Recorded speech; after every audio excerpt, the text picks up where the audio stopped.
the word livable is used more and more, and of course it has to do with the notion of creating a city which gives a very good quality of life for those who are living there and those who are working there. And it's very important that it should be for all age groups.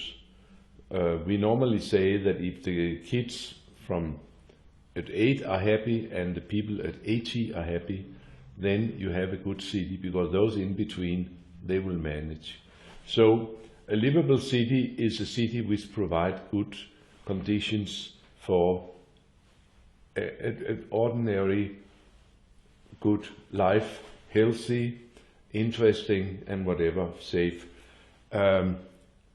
The word is coined, I guess, by a number of British magazines who every year produces a list of most livable cities in the world, and they go around from city to city to check how things are developing, and they take cities off the list and put other ones on and shuffle them around.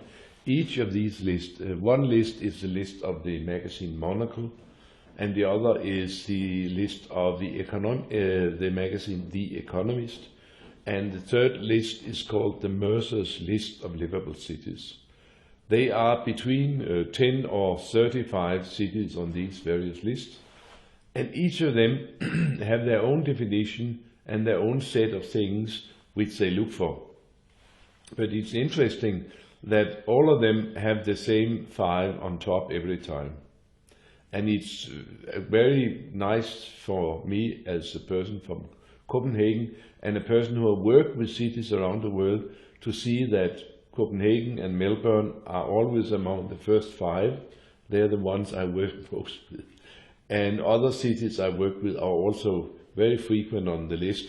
So, but it's the thing I'm working with, and it may have a bearing to the livability thing, that is that that is a very careful planning for the public spaces and a very careful planning for the mobility. That mobility is not entirely binded up by the automobile, but that you have a diverse mobility system where walking, bicycling, public transportation and automobile are working well together, and that there are many people on the streets and that many people get exercise while walking and bicycling, so that in this way these people who walk and bicycle, they provide less pollution, less noise, and also they work toward having a better health. As you may know, it is recommended that each of us have every day in our life about 1 hour of moderate exercise. And that could just be walking for an hour, or bicycling for an hour, or doing some combination. And if you do that, you actually have a chance to live 7 years longer. And some other smart guys have found out that 1 hour a day, it will be 2 years it will take, so you gain for free 5 years. But the most important part is that if you exercise regularly, the cost for the health system is much, much less in the old days, and that the quality of life of the people who have been active during their life, that is much higher than the quality of life in the old days for the people who have been sitting in a car for the whole life. And the background of this, of course, is that we for 50 years worldwide have created cities which invited people not to be active. We put in escalators, we put in automobiles and whatever, so lots of people do not have to move at all, and many doesn't. And that is really dangerous. It has been found out to be more dangerous than the cigarettes.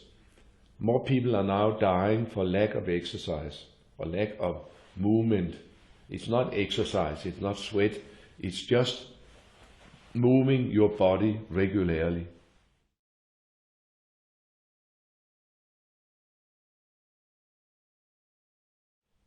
Yeah, there would be a list of factors. I would not be able to quote them, because you will have to look at these various magazines because they have different definitions of livability.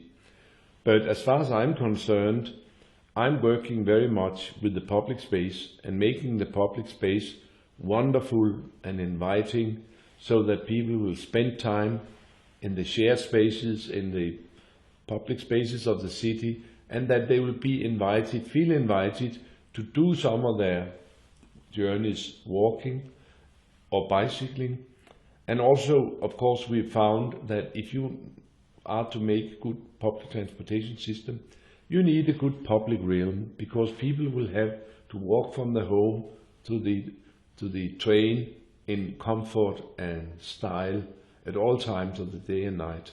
So good public realm and good public transportation, they are brothers and sisters.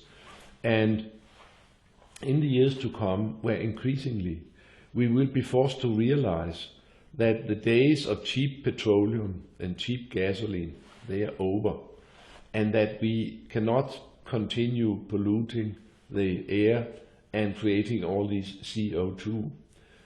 But we will have to move, our mobility will have to be organized in a more green and smarter way.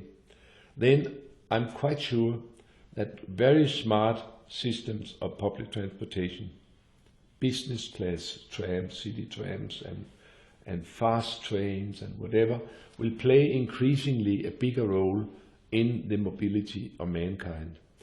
Because I do see that for various reasons, the days of the automobile as we know it, they are about to take an end. We are moving towards being 9 billion people in this world, of which 7 billion will live in cities. And there is simply not room in the cities for everybody to have 4 rubber wheels. Even if we had gasoline enough and there was no climate problem, it is a very impractical tool for movement in big cities. So I will see a change coming in 10, 15, 20 years. And we can already see it because the gasoline prices are going up like this, and they will continue to go up.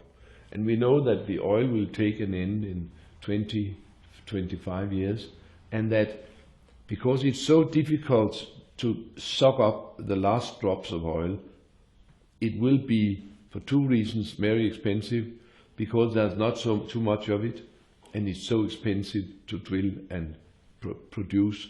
So we will see a steep rise in prices, and we will see, as we can already see, that people all over the world are seeking more towards the centers of the city, to live more closer. We can see suburbs being abandoned in America. It's too expensive to live out there and travel to and from. And we can see also it's especially the poor people in the suburbs who are very, very hard hit by this, because they must use almost half their income to have 3 cars so that the family can be mobile when they're living out there. People living closer to the center could easily have no car or 1 car and do a lot of things with public transportation, with walking and with bicycling. And that is one of the reasons for this trend worldwide of moving towards the centers. I've heard here in Łódź that you still have this tendency of moving out, and to me that is previous generation. And you better make such a good quality in the central districts of Łódź that you can start to invite people back, so you don't have to use so much time and energy on mobility.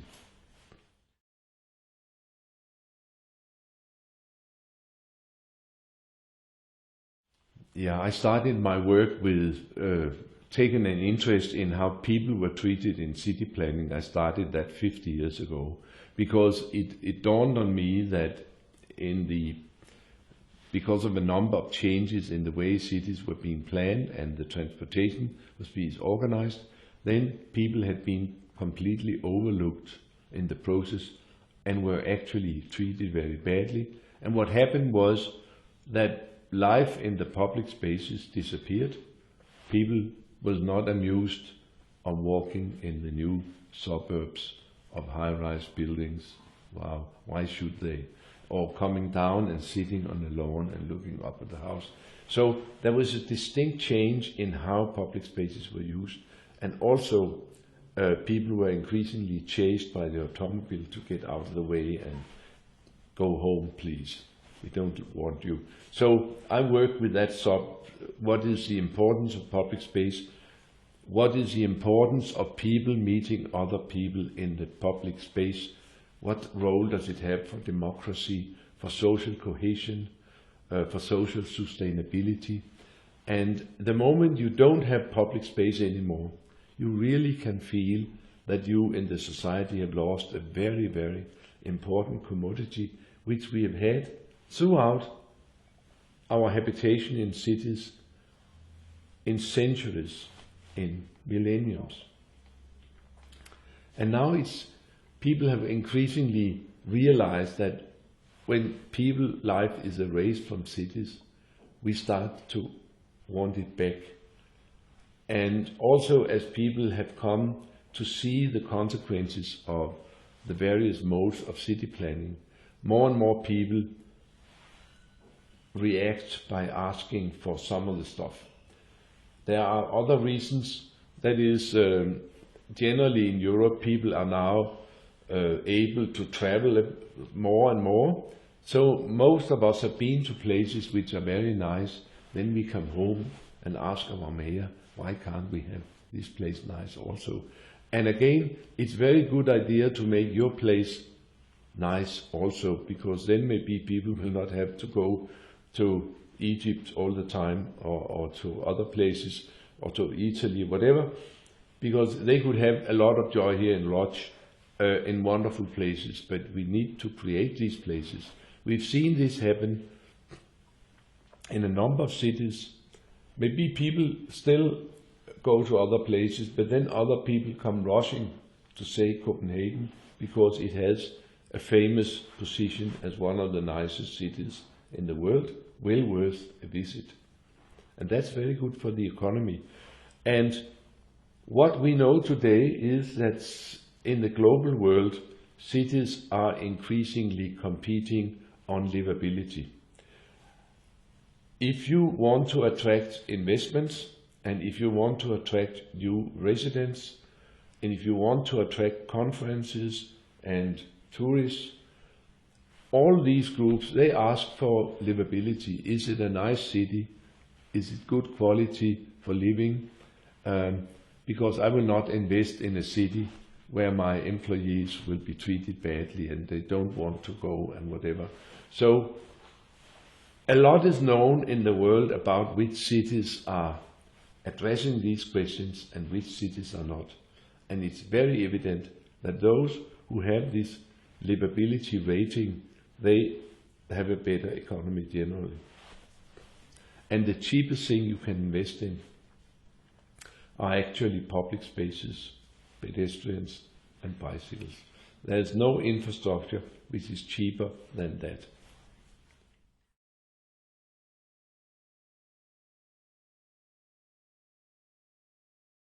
The quality of a public life or public realm, of course, having studied this subject for 50 years with many researchers and many students over many years, we know pretty well a number of very important quality factors which should be there.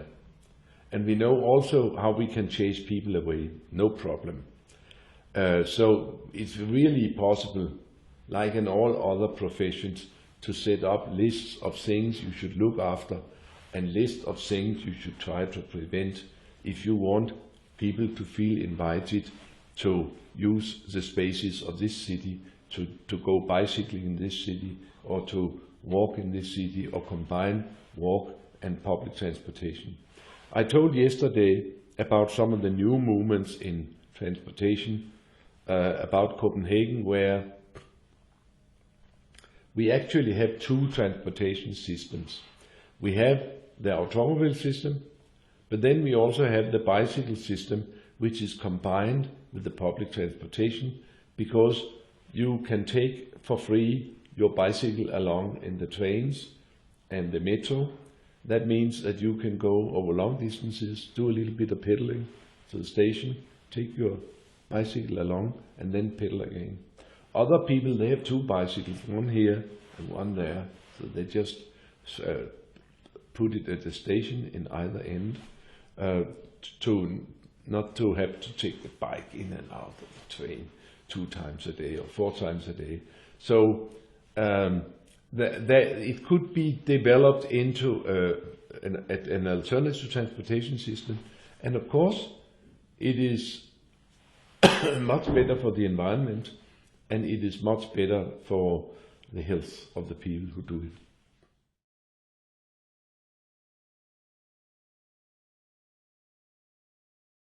Yeah, I would be surprised to hear somebody say that, because, as mentioned, taking care of people in the cities are the cheapest you can do of all the investments.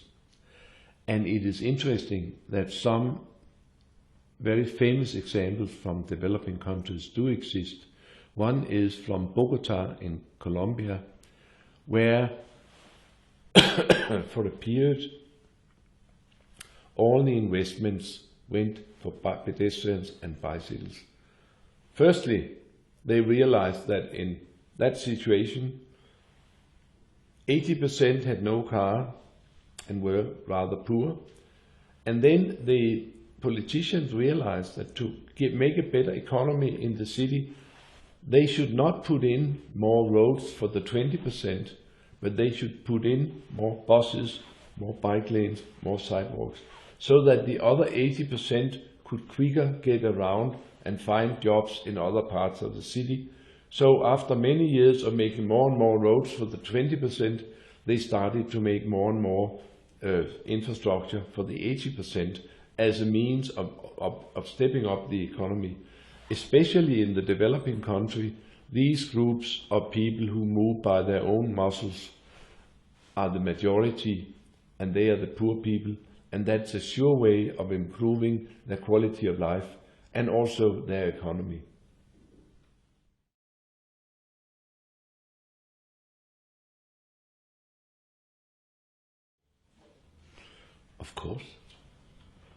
Of course, every city has that ability.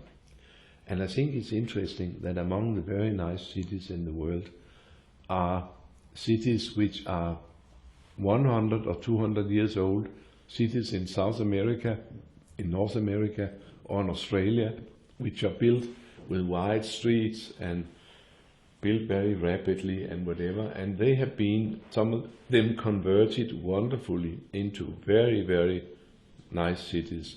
Melbourne, I mentioned several times. Melbourne is constantly among the most touted cities among the cities with a high standard of living and livability. So it can certainly be done. I mentioned in my lecture yesterday that coming to Melbourne today is like coming to Paris, because it's such a nice atmosphere, it's such a nice streetscape. There are trees and flowers and art and benches, and they even have a law in Melbourne that nobody is allowed to close his shop front. It should be open with glass, and it should be interesting.